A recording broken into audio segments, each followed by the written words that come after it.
First of all అందరికీ wishing a very happy new year 2025. ఇది new year రోజు mini vlog అనమాట. First day మేము గుడికి వెళ్ళాము. అంటే న్యూ ఇయర్ కదా, ఇయర్ అంతా మంచిగా ఉండాలని ఒక చిన్న సెంటిమెంట్ అనమాట. అయినా మా ఇంట్లో మా రాజా అయితే న్యూ ఇయర్ మన ఫెస్టివల్ అస్సలు కాదు, మన ఫెస్టివల్ ఉగాది అని భారీ డైలాగ్స్ వదిలాడు.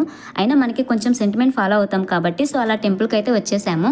ఫైనల్గా టెంపుల్కి వచ్చి చూసేసరికి అయితే చాలా క్రౌడ్ ఉంది. ఇంకా చేసేదేమీ లేక డైరెక్ట్గా అమ్మవారి టెంపుల్కి అయితే వెళ్ళిపోయి అమ్మవారిని దర్శనం చేసుకున్నాము. అండ్ నెక్స్ట్ ఇక్కడ నుంచి ఒక 1 కిలోమీటర్ డిస్టెన్స్లో బ్రహ్మసాగర్ డ్యామ్ ఉంది. అందరము డ్యామ్ దగ్గరికి అయితే వచ్చేసాము. అండ్ డ్యామ్ దగ్గర నుంచి చూస్తే ఆల్మోస్ట్ బ్రహ్మంగారి మఠం మొత్తం కనిపిస్తుంది. అండ్ చుట్టుపక్కల కొండలు ఉంటాయి, మిడిల్లో డ్యామ్ ఉంటుంది, పక్కనే ఒక గెస్ట్ హౌస్ కూడా ఉంది. అందరం గెస్ట్ హౌస్ దగ్గరికి వెళ్ళేసి కొంచెం సేపు స్టే చేసాము అండ్ రిటర్న్ బ్యాక్ ఇంటికి అయితే వచ్చేసాము.